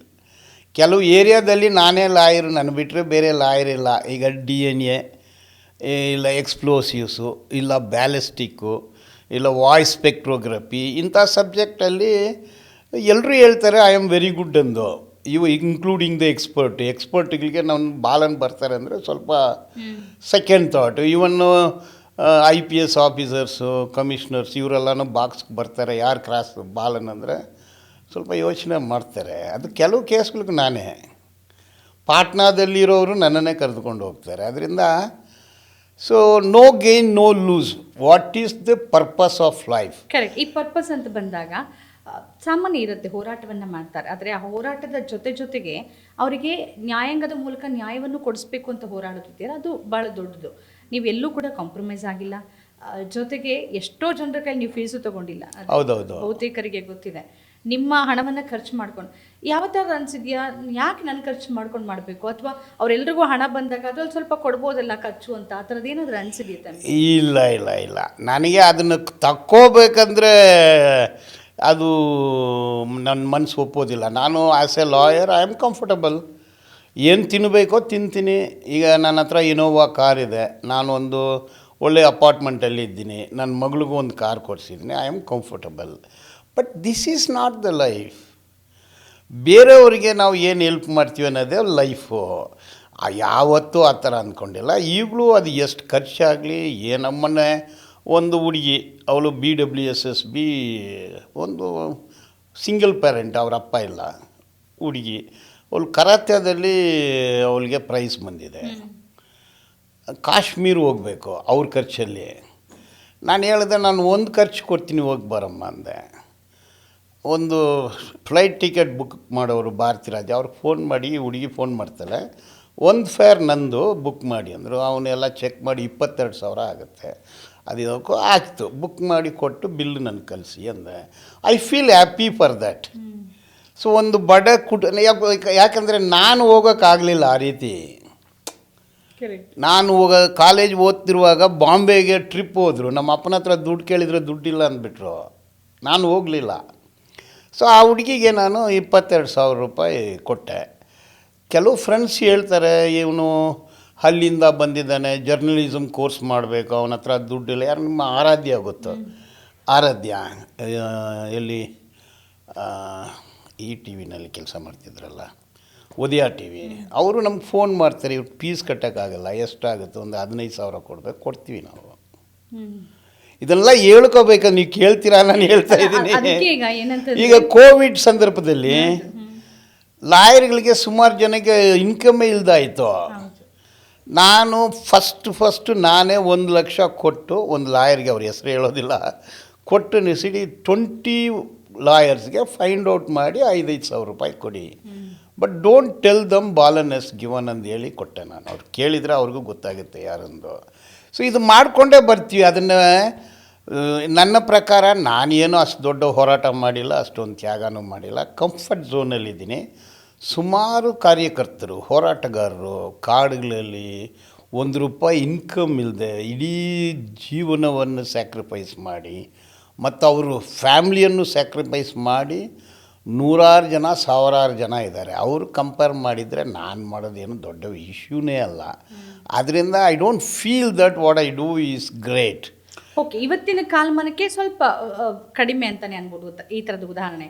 ಇನ್ನೊಂದು ಏನಾಗುತ್ತೆ ಬಾಲನ್ ಅವರೇ, ನೀವು ಎಷ್ಟೇ ಪ್ರಾಮಾಣಿಕವಾಗಿರಬೇಕು ಅಂತಂದರೆ ಕುಟುಂಬದ ಬೆಂಬಲ ಇಲ್ಲದೆ ಇದ್ರೆ ಕಷ್ಟ ಆಗುತ್ತೆ. ಕುಟುಂಬದಿಂದ ಯಾವಾಗಲೂ ಹಣಕ್ಕೂ ಆಮಿಷ, ಈಗ ನಿಮ್ಮ ಪತ್ನಿನೋ ನಿಮ್ಮ ಮಗಳು ಆ ಥರದ ಆಲೋಚನೆ ಇದ್ದರೆ ನೀವು ಇಷ್ಟು ಮಟ್ಟಿಗೆ ನೀವು ಸಾಕು ಹೋಗೋದಕ್ಕೆ ಬರೋದಿಲ್ಲ. ಕುಟುಂಬದ ಕಡೆಯಿಂದ ಏನಾದರೂ ಯಾಕೆ ನೀವು ಬೇಕು ಇಲ್ಲ ಒಂದು ದಿವಸ ಏನಾಯಿತು, HALಲ್ಲಿ ಲಾಠಿ ಚಾರ್ಜ್ ಆಗ್ತಿದೆ, ರೋಡ್ ಬ್ಲಾಕ್ ಮಾಡಿಬಿಟ್ಟೆ. ಎಲ್ಲಿ ಅವರಿಗೆ DA ಕೊಟ್ಟಿಲ್ಲ, ಕೂಲಿ ಕೊಟ್ಟಿಲ್ಲ ಅಂದು. ಆವಾಗ ಏರ್ಪೋರ್ಟ್ ಇತ್ತು, HAL ಏರ್ಪೋರ್ಟು. ಏಟು ಬೀಳ್ತಾ ಇದೆ. ಮಿಸಸ್ ಫೋನ್ ಮಾಡಿದರು, 9 ಟೈಮ್ ಆಯಿತು ಕೊಡಿ, ಈಗ ಹೊಡಿತಾ ಇದ್ದಾರೆ, ಇರಿ ಏಟು ತಿಂದ್ಕೊಂಡು ಬರ್ತೀನಿ ಅಂತ ಹೇಳಿದೆ. ಹೋದ್ರೆ ಅವ್ರು ಏನು ಹೇಳಲಿಲ್ಲ, ಆಯಿತಾ. ಈಗ ಒಂದು ಕಾರ್ಯಕ್ರಮಕ್ಕೆ 29ನೇ ತಾರೀಕು ಒಂದು ಪ್ರೋಗ್ರಾಮ್ ಇದೆ, ಅದಕ್ಕೆ ಒಂದು ಹೋರಾಟಗಾರರು ಫೋನ್ ಮಾಡಿ 20,000 ರೂಪಾಯಿ ಬೇಕು ಅಂದು ಫೋನ್ ಮಾಡಿದರು. ನಾನು ನನ್ನ ಮಿಸ್ಸಸ್ ಹತ್ರ ಕೇಳಿದೆ, ನನಗೆ 20,000 ಬೇಕು, ಏನಕ್ಕೆ? ಈ ಥರ ಒಂದು ಪ್ರೋಗ್ರಾಮ್ಗೆ ನಾನೇ ಸ್ಪಾನ್ಸರ್ ಮಾಡ್ತೀನಿ ನೋಡಿ. ಅವರು ಒಂದು ಕವರಲ್ಲಿ ಹಾಕಿ 20,000 ರೂಪಾಯಿ ಕೊಟ್ಟಿದ್ದಾರೆ. ಇದು ಸಂಜೆ ಅವ್ರು ಬರ್ತಾರೆ, ಕೊಡಬೇಕು. ಹೌದು ಹೌದು, ಅದು ಹೋರಾಟದ ಖರ್ಚಿಗೆ. ಅಂದರೆ ನಿಮ್ಮ ಕುಟುಂಬ, ನಿಮ್ಮ ಮಿಸ್ಸಸ್ ಏನು ಹೇಳಿದ್ರೆ ನನಗೆ ಇದಕ್ಕೆ ಇಷ್ಟು ಖರ್ಚಾಗುತ್ತೆ ಅಂದರೆ ಕೊಡ್ತಾರೆ. ಇವ್ರು ಫೀಸ್ಗೆ ದುಡ್ಡು ಕಟ್ಟಬೇಕು ಕೊಡಿ ಅಂದರೆ ಕೊಡ್ತಾರೆ. ನಾನು ವಿಶಾಖಪಟ್ಟಣಂ ಸ್ಪೀಚ್ ಕೊಡೋಕ್ಕೆ ಹೋಗ್ತಾಯಿದ್ದೀನಿ ಕಾರ್ಮಿಕರದು, ಅದು ಟಿಕೆಟ್ ಇಷ್ಟ ಆಗುತ್ತೆ ಅಂದರೆ ಕೊಡ್ತಾರೆ. ಯಾವತ್ತೂ ನೀವು ಈ ದಾರಿ ಬಿಟ್ಬಿಡಿ ಹೋರಾಟ ಇಲ್ಲ ಬಟ್ ನಮ್ಮ ತಾಯಿ, ಮೈ ವೈಫ್ ಪ್ರಾಕ್ಟೀಸಿಂಗ್ ಅಡ್ವೊಕೇಟ್, ಅವಳು ಈಗ ಪ್ರಾಕ್ಟೀಸ್ ಬಿಟ್ಟಿದ್ದಾರೆ, ಬೆಂಗಳೂರಿಯನ್ನು. ಅವ್ರು ಕೋಪ್ರೇಟ್ ಮಾಡ್ತಾರೆ. ನಮ್ಮ ತಾಯಿ ಕಾರ್ಮಿಕರು ಹೆಂಡತಿ, ನಿನಗೆ ಒಳ್ಳೆ ಇನ್ಕಮ್ ಇದೆ, ಒಳ್ಳೆ ಕೆಲಸ ಮಾಡ್ತಾ ಇದೆಯಲ್ಲ, ಯಾಕೆ ಹೋಗ್ತೀಯ ಅಂತ ಹೇಳ್ತಿದ್ರು. ಅಂದರೆ ಯಾಕಂದರೆ ಅವರು ಆ ಬಡತನ ಆ ಕಷ್ಟದಲ್ಲೇ ಬಂದಿರೋದಕ್ಕೆ ಇವನು ಯಾಕೆ ಅಲ್ಲಿಗೆ ಹೋಗ್ತಾನೆ ಅಂದು ಇರುತ್ತೆ. ಏನೋ ಒಳ್ಳೆ ಜೀವನ ಕಟ್ಕೊಂಡ್ಲಿ ಅಂತ ಅವ್ರು, ಅಂದರೆ ಅವ್ರ ಕಲ್ಪನೆಯ ಒಳ್ಳೆ ಜೀವನ ಬೇರೆ ಇರುತ್ತೆ. ಹೌದೌದು, ನಿಮ್ಮ ಖುಷಿ ಇದರಲ್ಲೇ ಇದೆ. ಹೌದು ಡ್ಯಾನ್, ಇನ್ನು ಏನು ಅಂತಂದರೆ ಇವತ್ತಿಗೆ ನೀವು ಹೋರಾಟಗಳನ್ನು ನೋಡ್ಕೊಂಬಂದರೆ ಯಾವುದೋ ಒಂದು ಹಂತದಲ್ಲಿ ಕೆಲವು ಹೋರಾಟಗಾರರು ಒಂದು ಕಾಂಪ್ರಮೈಸ್ ಆಗೋ ಸ್ಥಿತಿಗೆ ಬಂದುಬಿಡ್ತಾರೆ. ತಮ್ಮ ಮೂಲ ಉದ್ದೇಶ ಮತ್ತು ನೀವು ಪರ್ಪಸ್ ಅಂತ ಹೇಳಿದ್ರಿ, ಆ ಪರ್ಪಸ್ ಮರೆಯೋ ಪ್ರಕ್ರಿಯೆ ಆಗ್ತಿದೆ. ಇದ್ರ ಬಗ್ಗೆ ಇದು ಈಗ ಏನಾಗುತ್ತೆ, ಈ ಫ್ರೀಡಮ್ ಪಾರ್ಕಲ್ಲಿ ಹೋರಾಟಗಳು ನಡೀತಾನೆ ಇರುತ್ತೆ. ಈ ಫ್ರೀಡಮ್ ಪಾರ್ಕಲ್ಲಿ ಈಗ ಹೋರಾಟ ಅಲ್ಲೇ ಮಾಡಬೇಕು, ಬೇರೆ ಎಲ್ಲಿ ಮಾಡಬಾರ್ದಂದು ಹೈಕೋರ್ಟ್ ಆದೇಶ. ಸೊ ಅದು ಭಾರಿ ದುರಂತ. ಅಲ್ಲಿ ಬರ್ತಾರೆ. ಈಗ ಲಾಸ್ಟ್ ಮಂತು ನರ್ಸಸ್ಸು 9,000 ಜನ ಸೇರಿದ್ರಿ. ನ್ಯಾಷನಲ್ ಹೆಲ್ತ್ ಮಿಷನ್ ಪ್ರೋಗ್ರಾಮ್ ಅದು. 60% ಸೆಂಟ್ರಲ್ ಗೌರ್ಮೆಂಟು, 40% ಸ್ಟೇಟ್ ಗೌರ್ಮೆಂಟು. ಎಲ್ಲ BSc ನರ್ಸಿಂಗು, MSc ನರ್ಸಿಂಗು. ಇವ್ರಿಗೆ ಸಂಬಳನೇ 14,000 ರೂಪಾಯಿ ತಿಂಗಳಿಗೆ. ಸ್ವಲ್ಪ ಸಂಬಳ ಜಾಸ್ತಿ ಕೇಳಿ ಬಂದು ಇಲ್ಲಿ ಹೋರಾಟ ಮಾಡ್ತಿದ್ರು. ನಾನು ಅಲ್ಲಿ ಹೋಗಿ ಹೇಳಿದವ್ರಿಗೆ, ನೋಡಿ ನೀವು ಸ್ವಲ್ಪ ಇಷ್ಟು ದೂರ ಬಂದಿದ್ದೀರಾ, ಸ್ವಲ್ಪ ದುಡ್ಡು ತಗೊಂಡು ಹೋಗಿ, ನಿಮ್ಮ ದುಡ್ಡು ಸರ್ಕಾರದ ಹತ್ರ ಇದೆ. 1 ಏಪ್ರಿಲ್ ನಿಮಗೆ ಒಂದು DA ಸಿಗುತ್ತೆ. ಹೋದ ವರ್ಷ DA 600 ಚಿಲ್ಲರೆ ಇದೆ. ಇದು 10 ವರ್ಷ ನಿಮ್ಗೆ ಕೊಟ್ಟೇ ಇಲ್ಲ, ಇದು ಕೊಡಲೇಬೇಕು, ಇದು ಮ್ಯಾಂಡೇಟ್ರಿ. ನೀವು ಬನ್ನಿ, ಎಲ್ಲ ನಾನು ಬರ್ಕೊಡ್ತೀನಿ ಅಂದು ಹೇಳಿದೆ. ನೋಡಿ, ಸಮಾನ ಕೆಲಸಕ್ಕೆ ಸಮಾನ ವೇತನ. 25 to 5A contract regulation and abolition rules. Central government 1972, state government 1974. ಇದೆಲ್ಲ ಜಡ್ಜ್ಮೆಂಟ್ಸ್ ಎಲ್ಲ ಇದೆ. ಅವ್ರಿಗೆಲ್ಲನೂ ಕರೆದು ಕೊಟ್ಟೆ. I will draft for you. ದುಡ್ಡು ಏನೂ ಕೊಡಬೇಡಿ, ನಾ ಯಾವ ಸಂಘಟನೆಗೂ ಬನ್ನಿ ಅಂದು ಹೇಳೋದಿಲ್ಲ. ಇದೆಲ್ಲ ಇದೆ, ಕಾನೂನಲ್ಲಿ ಇದೆ. ಅಂದರೆ 2 ದಿವಸ ಬಂದರು, ಸುಮಾರು ಟೈಮ್ ಸ್ಪೆಂಡ್ ಮಾಡಿ ನನಗೆ ಹೇಳ್ದೇನೆ ಸ್ಟ್ರೈಕನ್ನು ವಾಪಸ್ ತಗೊಂಡು ವಾಪಸ್ ಹೋಗ್ಬಿಟ್ರು. 1 ರೂಪಾಯಿಯೂ ಸಿಗಲಿಲ್ಲ. ಇದೇ ಥರನೇ 108 ಆಂಬುಲೆನ್ಸು. ಅವ್ರಿಗೂ ಹೋಗಿ ನಾನು ಹೇಳಿದೆ, ನೋಡಿ ನಿಮಗೆ ಸಂಬಳ ಬರಬೇಕು, ಸಮಾನ ಕೆಲಸಕ್ಕೆ ಸಮಾನ ವೇತನ, DA ಬರಬೇಕು, ಇದು ಬರಬೇಕು, ರೆಗ್ಯುಲರೈಸೇಷನ್ ಆಗಬೇಕು, ಎಲ್ಲ ಕೇಳ್ತಾರೆ, ಹೋಗ್ಬಿಡ್ತಾರೆ. ಮತ್ತು TB ಕಂಟ್ರೋಲು, ಮತ್ತು ಹಲವಾರು ವಿಭಾಗದಲ್ಲಿ ಇದ್ದಾರೆ. ಒಬ್ಬರು ಮಾತ್ರ ನಂಬಿ ಬಂದರು, ಯಾರಂದರೆ ಡೇಟಾ ಎಂಟ್ರಿ ಆಪರೇಟರ್ಸ್. ಅವ್ರಿಗೆ ಮಿನಿಮಮ್ ವೇಜಸ್ಸು ಸ್ವಲ್ಪ ಸಂಬಳ ಜಾಸ್ತಿ ಆಯಿತು. ಅರಿಯರ್ಸ್ 70,000 80,000 ಬಂತು. ಬಟ್ ಈ ಕಾರ್ಮಿಕರು ಯಾರೂ ನಂಬೋದೇ ಇಲ್ಲ. ಸುಮಾರು ಒಂದು 5-6 ಲಕ್ಷ ಕಾರ್ಮಿಕರಿದ್ದಾರೆ ಇಡೀ ಸ್ಟೇಟೆಲ್ಲ, ನಂಬೋದೇ ಇಲ್ಲ. ಅದರಲ್ಲಿ ಪುಡಾರಿಗಳು ಬಂದುಬಿಡ್ತಾರೆ, ಸಂಘಟನೆನೇ ವ್ಯಾಪಾರ ಮಾಡ್ತಾರೆ. ಅದು ಏನು, ನಾನು ಅದನ್ನು ಟ್ರೇಡಿಂಗ್ ಯೂನಿಯನ್ ಅಂತ ಹೇಳ್ತೀನಿ. ವ್ಯಾಪಾರದ ಟ್ರೇಡಿಂಗು, ಕಮಿಷನ್ ಏಜೆಂಟ್ ಆಗ್ತಾರೆ. ಅವ್ರಿಗೆ ಯಾರನ್ನ ನಂಬೋದು ಯಾರನ್ನ ಬಿಡೋದಂದಲ್ಲ, ಎಕ್ಸ್ಪ್ಲಾಯ್ಟರೇ ಸಂಘಟನೆಗಳು ಮಾಡ್ತಾರೆ. ಇದು ಕಾರ್ಮಿಕರು ಯಾರನ್ನು ನಂಬ್ತಾರೆ, ಏನು ಅಂಡರ್ಸ್ಟ್ಯಾಂಡಿಂಗ್ ಇದೆ, ಏನು ಒಂದು ಬಂದುಬಿಟ್ಟಿದೆ ಅಂದರೆ ಅವ್ರ ಮನಸ್ಸಿನಲ್ಲಿ ಯಾರೋ ಒಂದು ಮಿನಿಸ್ಟರ್ನ ಹಿಡಿದ್ರೆ, MLA ಹಿಡಿದ್ರೆ, ಯಾರನ್ನೇ ಹಿಡಿದ್ರೆ ಏನೋ ಕೆಲಸ ಆಗುತ್ತೆ, ಅವ್ರಿಗೆ ಸ್ವಲ್ಪ ದುಡ್ಡು ಕೊಟ್ಬಿಡೋಣ ಅಂತ ಯೋಚನೆ ಮಾಡ್ತಾರೆ. ಬೆಂಗಳೂರಲ್ಲಿರೋ ಎಲ್ಲ ಹಾಸ್ಪಿಟ್ಲ್ ನರ್ಸಸ್ಸು ಹೋರಾಟ ಮಾಡಿದರು. ನಾನು ಅವ್ರನ್ನ 109 ದಿವಸ ಆ ಟೆಸ್ಟ್ ಅವ್ರಿಗೆ ಗೈಡೆನ್ಸ್ ಕೊಡ್ತಿದ್ದೆ, ಡೈಲಿ ಓಡ್ತಿದ್ದೆ, ಎಲ್ಲ ನಡೀತಿತ್ತು. ನಾವು ದೇ ಆರ್ ಅರ್ನಿಂಗ್ 35,000 ರೂಪೀಸ್ ಕೇಸೆಲ್ಲ ಕೂಡ ಹಾಕಿದೆ. ಅಲ್ಲಿ ಏನಾಯ್ತು ಅಂದರೆ ಯಾರೋ ದಾರಿ ತಪ್ಪಿಸಿ ಆವಾಗ ಮಿನಿಸ್ಟ್ರಿದ್ದಾರೆ, ಡೈರೆಕ್ಟಾಗಿ 1 ಲಕ್ಷ ರೂಪಾಯಿ ಕೊಟ್ಟರೆ ಕೆಲಸ ಸಿಗ್ಬಿಡುತ್ತೆ ಅಂದು ಈ 50 ರೂಪಾಯಿ, 100 ರೂಪಾಯಿ, 20 ರೂಪಾಯಿ ಎಲ್ಲ ಗೋಣಿಚೀಲದಲ್ಲಿ ಒಂದು ಆಂಬುಲೆನ್ಸಲ್ಲಿ ಹಾಕ್ಕೊಂಡು ಹೋಗಿ ಮೈಸೂರಿಗೆ ಕೊಟ್ಬಿಟ್ಟಿದ್ದಾರೆ. ಅದು ಹೆಂಗಾಗುತ್ತೆ ನಮ್ಮ ಸಮಾಜದಲ್ಲಿ ಫೀಲಿಂಗ್ ಏನಿದೆ ಅಂದರೆ ಫ್ರೀಯಾಗಿ ಯಾರೂ ಕೆಲಸ ಮಾಡಲ್ಲ. ಯಾರೋ ಒಂದು ಮಂತ್ರಿನ ಹಿಡಿಬೇಕೋ, ಯಾರೋ ಒಬ್ಬರು ಡೈರೆಕ್ಟ್ರನ್ನ ಹಿಡಿಬೇಕೋ, ಅವ್ರಿಗೆ ದುಡ್ಡು ಕೊಟ್ಟರೆ ಕೆಲಸ ಆಗುತ್ತೆ ಅನ್ನೋ ಒಂದು ಫೀಲಿಂಗು ಈ ಯಂಗ್ಸ್ಟರ್ಸ್ ಹತ್ರ, ದುಡಿಯುವ ವರ್ಗದ ಹತ್ರ ಬಂದುಬಿಟ್ಟಿದೆ. ಅಂದರೆ ನೀವು ಫ್ರೀಯಾಗಿ ಕಾನೂನು ಸೇವೆ ಒದಗಿಸ್ತೀನಿ ಅಂದರೆ ನಿಮ್ಮ ಬಗ್ಗೆ ಅಪನಂಬಿಕೆನೇ ಇರುತ್ತೆ, ನಂಬಿಕೆ ಇರಲ್ಲ. ಅದೂ ಇರುತ್ತೆ. ಇನ್ನೊಂದು ಅಲ್ಲಿರೋ ಪುಡಾರಿಗಳು ಏನು ಮಾಡ್ತಾರೆ ಅಂದರೆ, ಈಗ 9,000 ಜನ ಅಲ್ಲಿ ಬಂದರು, ಅವರು ನನ್ನ ಪ್ರಕಾರ ಒಂದು 80 ಲಕ್ಷ ರೂಪಾಯಿ ವಸೂಲಿ ಮಾಡಿದ್ದಾರೆ. ಲೀಡ್ರಂದು ಬಂದ ತಕ್ಷಣ ಮೈಕ್ ಸಿಗುತ್ತೆ, ನಿಮ್ಮಂಥ ಆಂಕರ್ಸ್ ಕರೆದು ಅವ್ರ ಹತ್ರ ಮಾತಾಡ್ತೀರಾ. ಇದನ್ನು ಬಿಟ್ಕೊಡೋಕ್ಕೆ ತಯಾರಿಲ್ಲ ಅಂತ ಅನ್ನಿಸ್ತಾ ಇದೆ ನನಗೆ. ಅದು ಒಂದು ಲೀಡರ್ಶಿಪ್ ಅಂದು ಅದನ್ನು they own that leadership and they feel that leadership is their credit.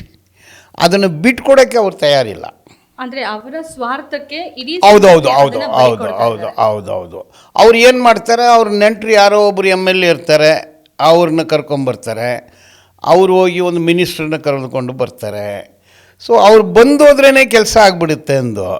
But ಈ ಕಾರ್ಮಿಕರಿಗೆ ಗೊತ್ತಿದೆ, ಈಗ HAL ಇರಲಿ, BHEL ಇರಲಿ, BEML, ಕೆನಾಮೆಟಲ್ ವಿಡಿಯಾ, ಮೈಕೋ, ಈಗಲೂ ನಾನು ಫೆಡ್ರಲ್ ಮಗಲ್, ಅದರಲ್ಲಿ ಐ ಆಮ್ ಎಲೆಕ್ಟೆಡ್ ಪ್ರೆಸಿಡೆಂಟ್ ಇವನ್ ನಾವು. ಸೊ ಈ ಕಾರ್ಮಿಕರಿಗೆ ಗೊತ್ತಿದೆ, ಇದು ಒಂದು ಯೂನಿಯನ್, ಇದು ಹೋರಾಟ, ಇದು ಹಕ್ಕು ಅನ್ನೋದು ಅವ್ರಿಗೆ ಗೊತ್ತಿದೆ. ಬಟ್ ಅನ್ಪ್ರೊಟೆಕ್ಟೆಡ್ ವರ್ಕರ್ಸ್ ಇದ್ದಾರಲ್ಲ, ಅವ್ರಿಗೆ ಗೊತ್ತಿಲ್ಲ ಅದು. ಅವ್ರಿಗೆ ಹೇಳಿದ್ರೇನೋ ಕೇಳೋಲ್ಲ. ಈಗ ಗಿಗ್ ಎಂಪ್ಲಾಯೀಸ್, ಪ್ಲಾಟ್ಫಾರ್ಮ್ ಎಂಪ್ಲಾಯೀಸ್, ಈಗ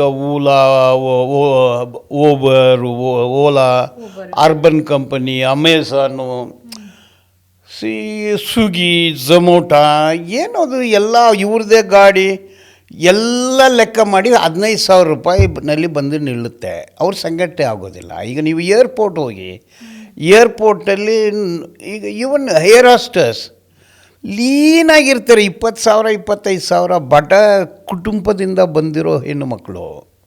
ಎಷ್ಟು ಸಂಬಳ? ಈಗ ಥೌಸಂಡ್ಸ್ ಆಫ್ ಗ್ರ್ಯಾಂಡ್ ಸ್ಟಾಫ್ ಒಂದು ಹುಡುಗರು, ಸಣ್ಣ ಸಣ್ಣ ಹುಡುಗರು ಓಡ್ತಿರ್ತಾರೆ. ಹೋಗಿ ಕೂಲಿ ಎಷ್ಟು ಅಂತ ಕೇಳಿದರೆ 15,000 ರೂಪಾಯಿ, 14,000 ರೂಪಾಯಿ. ರೈಲ್ವೆನಲ್ಲಿನೂ ಹಾಗೇ ಇರುತ್ತೆ, ಹೋಟೆಲ್ಗಳಲ್ಲಿ ಹಾಗೇ ಇರುತ್ತೆ. ಈಗ ನಮ್ಮ ಇದು ಜೈನ್ ಹಾಸ್ಪಿಟ್ಲು, ನಾನು ಅಲ್ಲಿ ಟ್ರೀಟ್ಮೆಂಟ್ಗೆ ಹೋದೆ, ವೀಲ್ ಚೇರಲ್ಲೇ ಚೆನ್ನಾಗೇ ಇದ್ದೆ.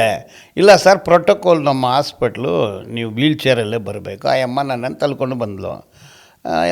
ಎಲ್ಲಮ್ಮ ಇದೆಯಾ ಅಂದರೆ, ಇಲ್ಲಿಂದ 30 ಕಿಲೋಮೀಟ್ರ್ ದೂರದಲ್ಲಿದ್ದಾರೆ. ಎಷ್ಟಮ್ಮ ಸಂಬಳ ಅಂದರೆ, ಅಮ್ಮನಿಗೆ ಸಂಬಳ 14,000 ರೂಪಾಯಿ ಪರ್ ಮಂತು, PF ESI ಎಲ್ಲ ಹೋಗಿ 11,600 ರೂಪಾಯಿ ಬರುತ್ತೆ. ಅವ್ರಿಗೆ ಗಂಡ ಇಲ್ಲ, 3 ಜನ ಮಕ್ಕಳು, ಮನೆ ಬಾಡಿಗೆ ಎಲ್ಲ ಸೇರಿ 11,600 ರೂಪಾಯಿ. ಅದರಲ್ಲಿ ಟ್ರಾನ್ಸ್ಪೋರ್ಟೇಷನ್ ಎಷ್ಟು ಹೋಗುತ್ತೆ ಅಂದರೆ ಪರ್ ಡೇ 20 ರೂಪಾಯಿಯಲ್ಲಿ ಬಾಳ್ಬೇಕು ಅವರು. 20 ರೂಪೀಸಲ್ಲಿ ಏನು ತಿಂತಾರೆ? ಸೊ ಎಲ್ಲ ಆಸ್ಪತ್ರೆಗಳಲ್ಲಿ ಹಾಗೇ ಇದೆ. ಮಣಿಪಾಲ್ ಅದೇ, ಫೋರ್ಟಿಸ್ ಹಾಸ್ಪಿಟ್ಲು ಹಾಗೇ ಇದೆ. ಇದರಲ್ಲಿ ಯಾರೂ ಹೋಗಿ ಸಂಘಟನೆ ಮಾಡ್ತಾಯಿಲ್ಲ. ಅಂದರೆ ಈ ಅಸಂಘಟಿತ ಕಾರ್ಮಿಕ ವಲಯ ಒಟ್ಟಿಗೆ ಬರಬೇಕಿದೆ. Unprotected workers, they are its organised but unprotected. ಕಾನೂನಿದ ಪ್ರೊಟೆಕ್ಷನ್ ಇಲ್ಲ, ಕಾನೂನುಗಳಿಲ್ಲ ಅವ್ರನ್ನ ಪ್ರೊಟೆಕ್ಟ್ ಮಾಡೋಕ್ಕೆ. ಕಾನೂನೆಲ್ಲ ಈಗ ಕಿತ್ತಾಕಿದ್ದಾರೆ. 44 ಕಾನೂನು ಪ್ಲಸ್ 180 ಕಾನೂನೆಲ್ಲ ಕಿತ್ತಾಕಿ 4 ಕೋಡ್ ಮಾಡಿದ್ದಾರೆ. ಬಟ್ ಕಾಂಟ್ರಾಕ್ಟ್ ಲೇಬರ್, ಗುತ್ತಿಗೆ ಕಾರ್ಮಿಕರಂದರೆ ಅವ್ರಿಗೆ ಮಾನವ ಹಕ್ಕು ಇಲ್ಲ, ಕಾರ್ಮಿಕರ ಹಕ್ಕು ಇಲ್ಲ, ಸಿಟಿಸನ್ಶಿಪ್ ಹಕ್ಕು ಇಲ್ಲ. ರೈಟ್ಲೆಸ್ ಜೀವಿಗಳು, ರೈಟ್ಲೆಸ್ ಹಕ್ಕುಗಳಲ್ಲದೆ ಜೀವಿಗಳು 100 ಕೋಟಿ ಜನ ಇದ್ದಾರೆ ನಮ್ಮ ದೇಶದಲ್ಲಿ. ತಿನ್ನೋಕ್ಕೂ ಗೊತ್ತಿಲ್ಲ, ಮಲಗೋಕ್ಕೂ ಗೊತ್ತಿಲ್ಲ, ಬೆಡ್ಡು ಗೊತ್ತಿಲ್ಲ, ಬೆಡ್ರೂಮು ಗೊತ್ತಿಲ್ಲ, ಮೀನು ಗೊತ್ತಿಲ್ಲ, ಮೀಟು ಗೊತ್ತಿಲ್ಲ, ಬಿರಿಯಾನಿ ಗೊತ್ತಿಲ್ಲ, ಕಬಾಬು ಗೊತ್ತಿಲ್ಲ, ಶಾಪು ಗೊತ್ತಿಲ್ಲ, ಮಾಲು ಗೊತ್ತಿಲ್ಲ, ಡಿಸೈನರ್ ಡ್ರೆಸ್ಸು ಗೊತ್ತಿಲ್ಲ, ಬ್ರ್ಯಾಂಡೆಡ್ ಡ್ರೆಸ್ಸು ಗೊತ್ತಿಲ್ಲ. ಈ ಥರ 100 ಕೋಟಿ ಜನರಿದ್ದಾರೆ. ಬೆಂಗಳೂರಲ್ಲಿ 44 ಸ್ಲಮ್ ಇದೆ, 1200 300 ಸ್ಲಮ್ ಇದೆ, 44 ಲಕ್ಷ ಜನ ಬಾಳ್ತಾ ಇದ್ದಾರೆ. ಏನಿದೆ ಅವ್ರಿಗೆ? ಕರೆಂಟು ಇಲ್ಲ, ಪ್ರೈವಸಿನೂ ಇಲ್ಲ. ಇವರೆಲ್ಲ ಯಾರು? ಮನೆ ಕೆಲಸ ಮಾಡೋರು, ಗಾರ್ಮೆಂಟ್ ಕೆಲಸ ಮಾಡೋರು, ಆಟೋ ಓಡಿಸೋರು, ಪೆಟ್ರೋಲ್ ಬಂಕಲ್ಲಿ ಕೆಲಸ ಮಾಡೋರು, ಹೋಟ್ಲಲ್ಲಿ ಕೆಲಸ ಮಾಡೋರು, ಆಸ್ಪತ್ರೆಯಲ್ಲಿ ಕೆಲಸ ಮಾಡೋರು, ನರ್ಸ್ಗಳು, ಆಯಾಗಳು, ಸೆಕ್ಯೂರಿಟಿಗಳು. ಏನು 14,000 10,000 ರೂಪಾಯಿಯಲ್ಲಿ ಹೆಂಗೆ ಜೀವನ ಮಾಡೋಕ್ಕಾಗತ್ತೆ? ಇಡೀ ಪ್ರಪಂಚದಲ್ಲಿ ಕಡಿಮೆ ಕೂಲಿ ನಮ್ಮ ಭಾರತದ ಕೂಲಿನೇ 178 ರೂಪಾಯಿ. Central government fixed wages, state government fixed wages maximum 400 per day.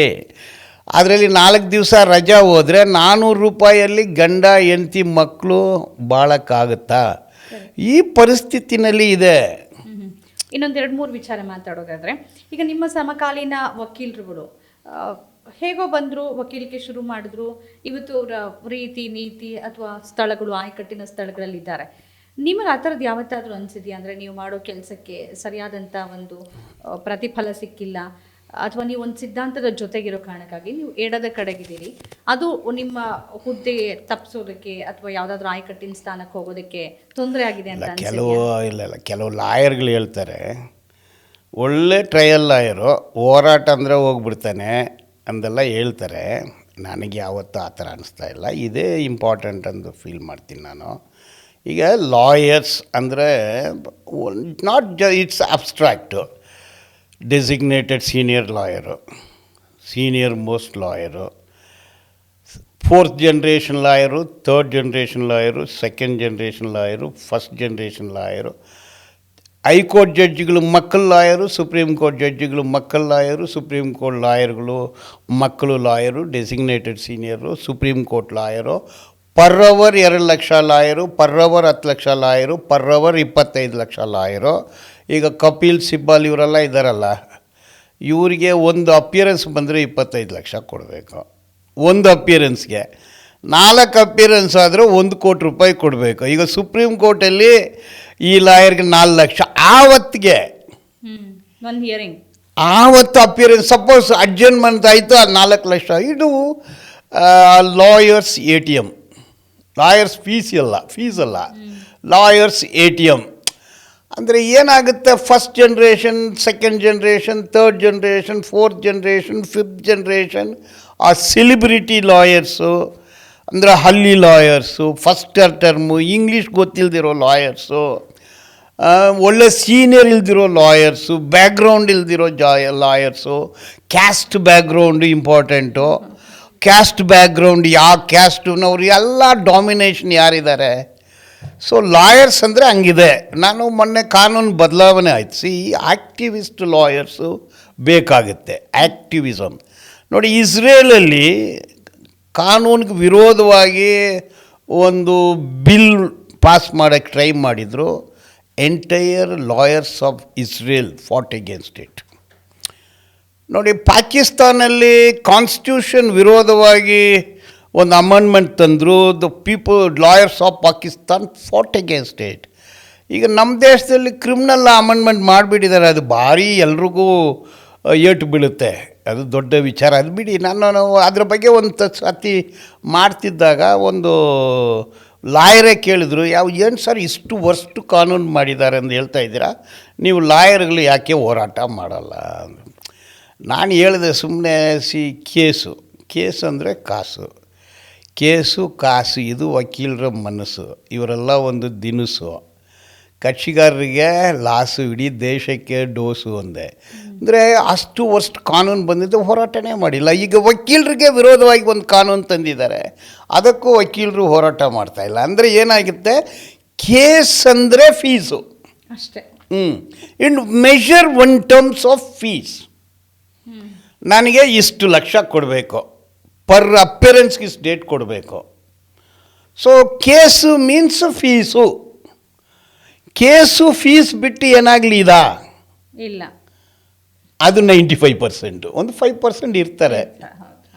So beyond ಇಂದ ಆಕ್ಟಿವಿಸಮ್ ಬೇಕಾಗುತ್ತೆ. ಸೊ ಇದು ಸಮಾಜಕ್ಕೆ ಅನ್ಯಾಯ ಆಗುತ್ತೆ. So the lawyer should tell the people that it is against people. ಅಂದರೆ ಈ ಥರದ ಒಂದು ಸಾಮಾಜಿಕ ಬದ್ಧತೆ ಕಳಕಳಿ ಇರೋರನ್ನ ಕೆಲವು ಸರ್ಕಾರಗಳಾದರೂ ಬಳಸ್ಕೊಳ್ಬೇಕಾಗತ್ತೆ. ಆ ಥರದ್ದಾದ್ರೂ ನಡೀತಾ ಇದೆ ಅಂತ ಅನ್ಸುತ್ತಾ? ಅಂದರೆ ನಾನು ನಿಮ್ಮನ್ನ ಅಂತ ಹೇಳ್ತಾ ಇಲ್ಲ, ಈಗ ಬೇರೆ ಬೇರೆ ವಲಯದ ಇಲ್ಲ, ಇದು ಪ್ರೋ ಗೌರ್ಮೆಂಟ್ ಇರೋವ್ರನ್ನ ಯೂಸ್ ಮಾಡ್ಕೊಳ್ತಾರೆ, ಆ್ಯಂಟಿ ಗೌರ್ಮೆಂಟ್ ಇರೋವ್ರನ್ನ ಯೂಸ್ ಮಾಡೋದಿಲ್ಲ. ನಾನು ಕೆಲವು ಕೇಸಲ್ಲಿ ಸ್ಪೆಷಲ್ ಪಿ ಆಗಿ ಮಾಡಿದ್ದಾರೆ.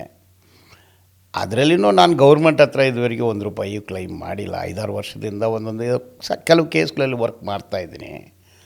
ಸೊ ನೆಸಿಟಿ ಇದ್ದಾಗ ಬೇರೆ ಹೈಕೋರ್ಟಲ್ಲಿ ಕೂಡ 1 or 2 ಕೇಸಸ್ಸಲ್ಲಿ ಗೌರ್ಮೆಂಟೇ ನನ್ನನ್ನು ಎಂಗೇಜ್ ಮಾಡಿದ್ದಾರೆ. ಅದರಲ್ಲಿನೂ ನಾನು ಏನು ಕ್ಲೈಮ್ ಮಾಡ್ಕೊಂಡಿಲ್ಲ. ಸೊ ಸಮ್ಟೈಮ್ಸ್ ಬಟ್ ನಮಗೆಲ್ಲ ಏನು ಒಂಥರ ಬ್ರ್ಯಾಂಡ್ ಈ ಥರದ್ದು ಏನಾಗುತ್ತೆ, ನೀವು ಈ ಥರ ಸ್ಪೆಷಲ್ ಪಿ ಆದ ಸಂದರ್ಭದಲ್ಲಿ ನೀವು ಆ ಯಾವುದೊಂದು ಪಕ್ಷ ಇರುತ್ತೆ, ಆ ಪಕ್ಷದ ಒಂದು ಸಾಫ್ಟ್ ಕಾರ್ನರ್ ಇರುತ್ತೆ, ಆ ಥರದ್ದು ಏನಾದರೂ ನಿಮ್ಗಿದೆಯಾ? ಅಥವಾ ವಿಚಾರಗಳು ಬಂದಾಗ ಆ ಕೇಸ್ ಅಷ್ಟೇ.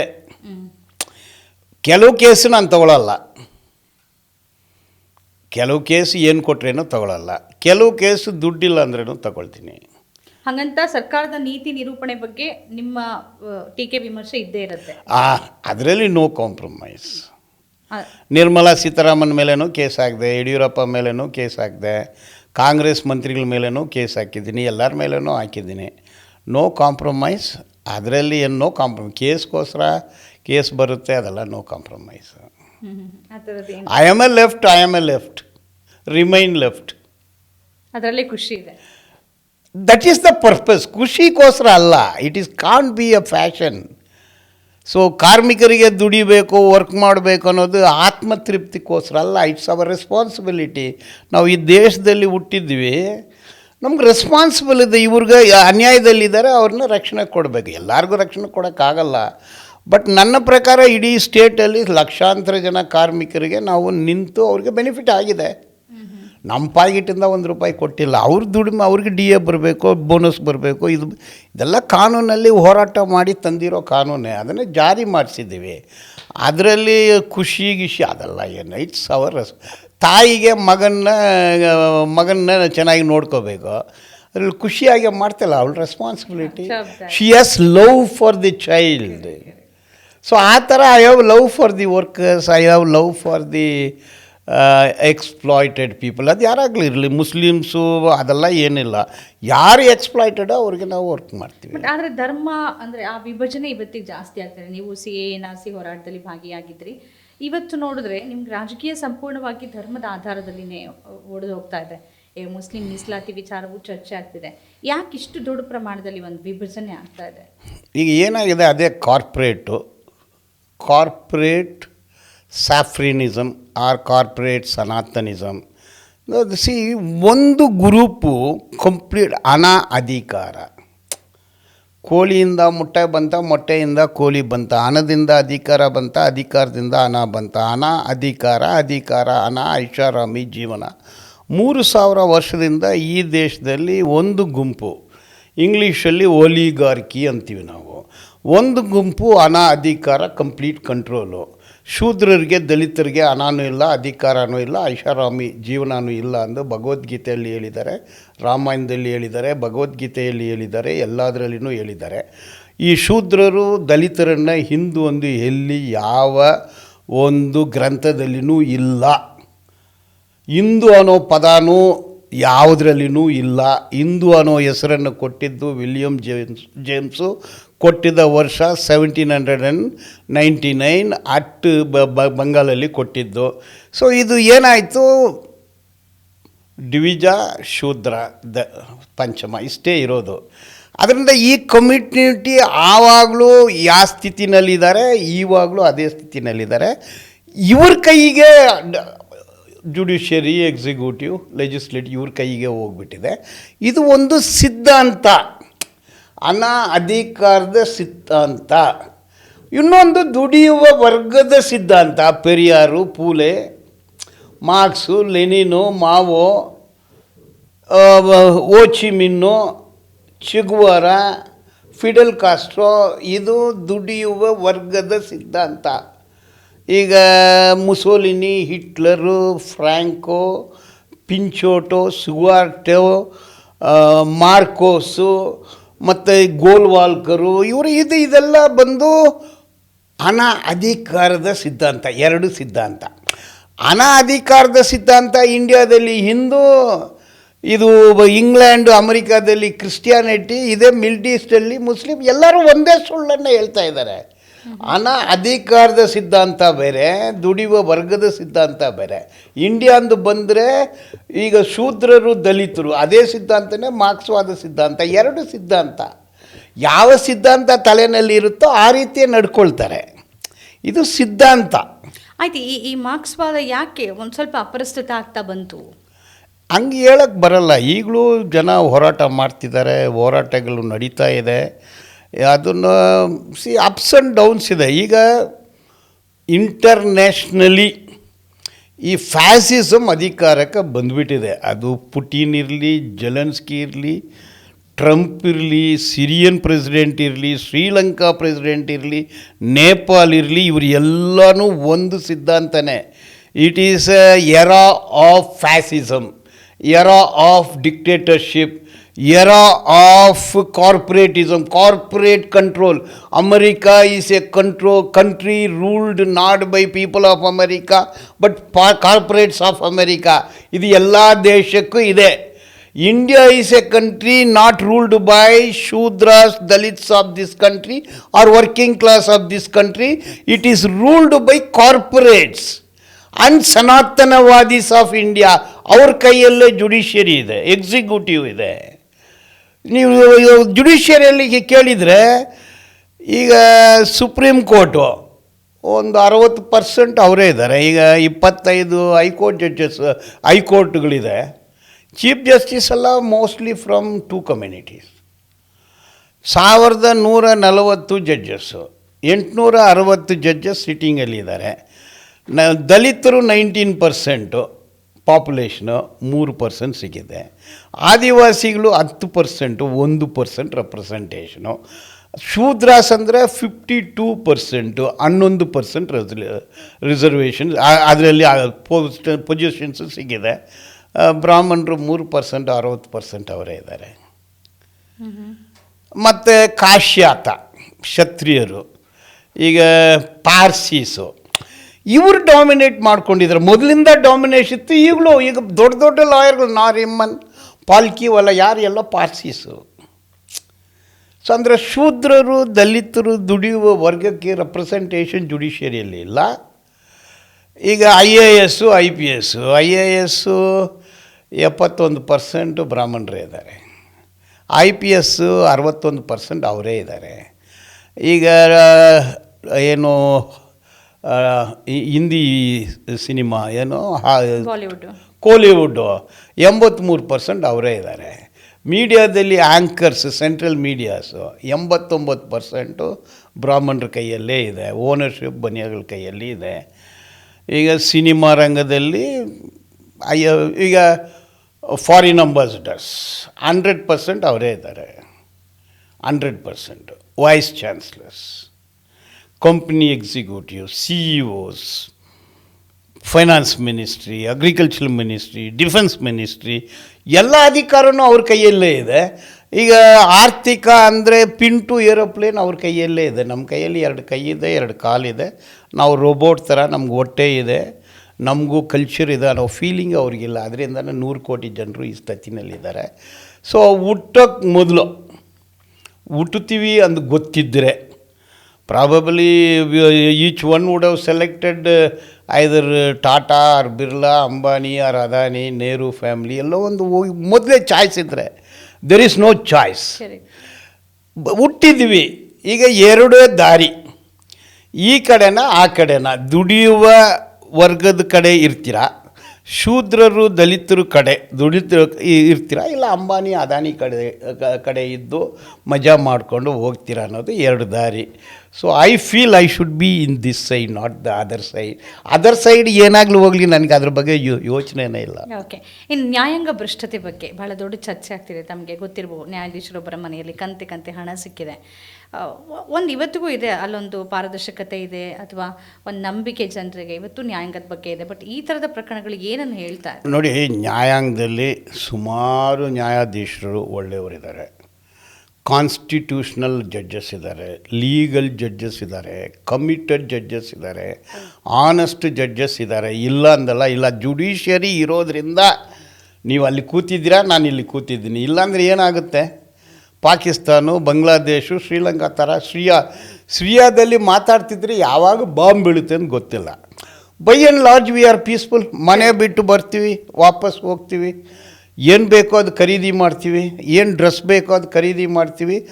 It is by and large ಒಂದು ಕಾನೂನು ಚೌಕಟ್ಟಲ್ಲಿ ನಡೀತಾ ಇದೆ. So it is only the judiciary which protects. ಏನೇ ಆದ್ರೇನೋ judiciary. Black sheep is there, ಇದ್ದೇ ಇರುತ್ತೆ ಅದು. Black sheep is there. ಇತ್ತೀಚೆಗೆ ಜಾಸ್ತಿ ಆಗಿದೆ ಅಂತ ಕೂಡ ಕಾಣ್ತಾ ಇದೆ. ಬಟ್ ಏನಾಗಿದೆ, ಬ್ರಿಟಿಷ್ ಕಾಲದಲ್ಲಿ ಈ ಕಂಟೆಂಪ್ಟ್ ಆಫ್ ಕೋರ್ಟ್ ಅಂದು ಒಂದು ತಂದುಬಿಟ್ರು. ನೀವು ದೇವರನ್ನು ಕ್ರಿಟಿಸೈಸ್ ಮಾಡ್ಬೋದು, ಪ್ರಧಾನಮಂತ್ರಿಗಳ ಬಗ್ಗೆ ಬೈಬೋದು, ಅವರು ಭ್ರಷ್ಟ ಅಂತ ಹೇಳ್ಬೋದು, ಆದರೆ ನ್ಯಾಯಾಧೀಶರ ಬಗ್ಗೆ ಹೇಳಂಗಿಲ್ಲ. ಕಂಟೆಂಪ್ಟ್ ಆಫ್ ಕೋರ್ಟ್, ಕಂಟೆಂಪ್ಟ್ ತಗೊಂಡ್ಬಿಟ್ರೆ ಫಿನಿಶ್. ಈ ಕಂಟೆಂಪ್ಟ್ ಆಫ್ ಕೋರ್ಟ್ ಇರೋದ್ರಿಂದ ಯಾರು ಏನಂದು ಹೇಳಕ್ಕೆ ಬರೋದಿಲ್ಲ. You can't give a complaint. ಈಗ ಯಾವತ್ತು ಆಕ್ಸಿಡೆಂಟ್ ಆಗುತ್ತೋ ಆವಾಗ ಬಂಡಲ್ಸ್ ಬರುತ್ತೆ. ಇದೇ ಡೆಲ್ಲಿಯಲ್ಲಿ ಅವರು ಫೈರ್ ಆಕ್ಸಿಡೆಂಟ್ ಆಗಿದೆ, ಅಲ್ಲಿ ನೋಟ್ಗಳು ಸಿಗಿದೆ. ಇವತ್ತು ಗೂಗಲ್ ಮಾಡಿದರೆ ಇಲ್ಲ, ಆ ಥರ ಏನೂ ಸಿಗಲಿಲ್ಲ ಅಂದೇ ಬಂದಿದೆ. ಈಗ ಡೌಟ್ಫುಲ್ ಕ್ರಿಯೇಟ್ ಮಾಡ್ತಾರೆ, ಇಲ್ಲ ಅಂದು ಕೂಡ ಬರುತ್ತೆ. ಆಕ್ಸಿಡೆಂಟ್ ಆದರೆ ಬಂಡಲ್ಸ್ ಬರುತ್ತೆ. ಅನಂತಪುರಲ್ಲಿ ಒಂದು ಆಕ್ಸಿಡೆಂಟ್ ಬಂತು, ಬಂಡಲ್ಸ್ ಆಫ್ ನೋಟ್ ಸಿಕ್ತು.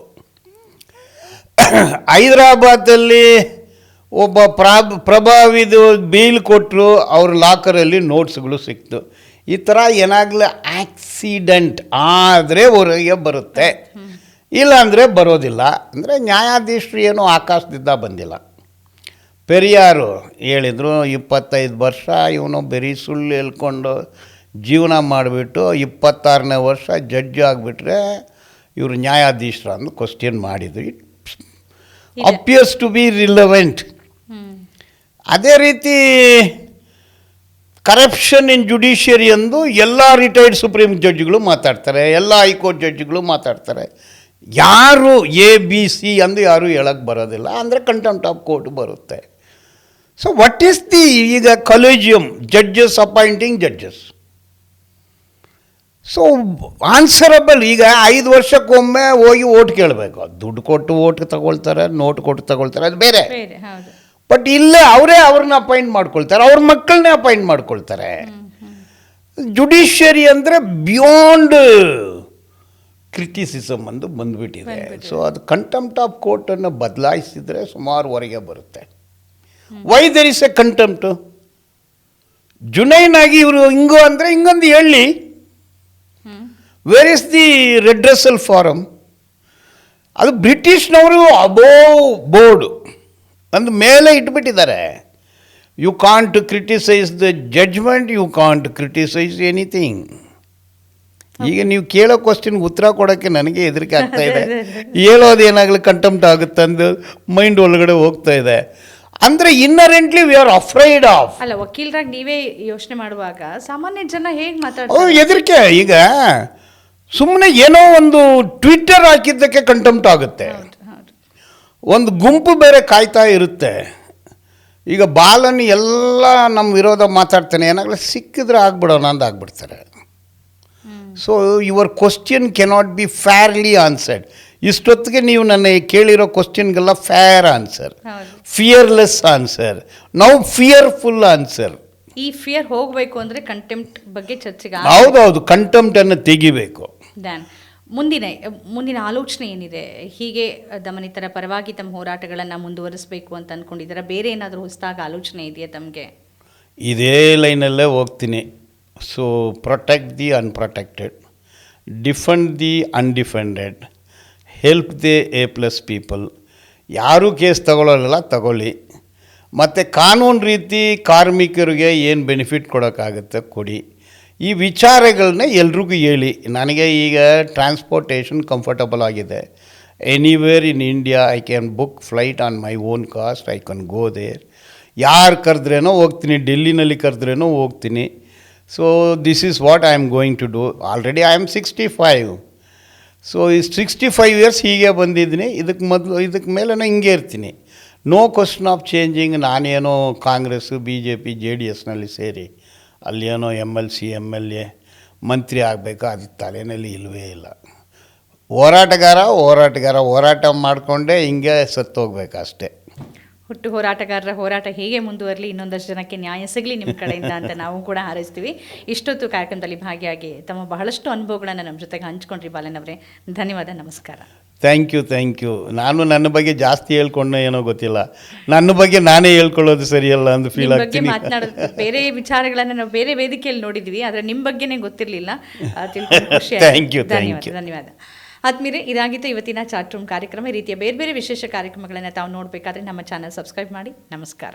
ನಮ್ಮ ಕಾರ್ಯಕ್ರಮಗಳನ್ನು ನೀವು ನೋಡ್ತಾ ಇದ್ರೆ ನಮ್ಮ ಚಾನೆಲ್ ಅನ್ನ ಸಬ್ಸ್ಕ್ರೈಬ್ ಮಾಡಿ, ಪಕ್ಕದ ಬೆಲ್ ಐಕನ್ ಒತ್ತಿ ನಮ್ಮನ್ನ ಬೆಂಬಲಿಸಿ.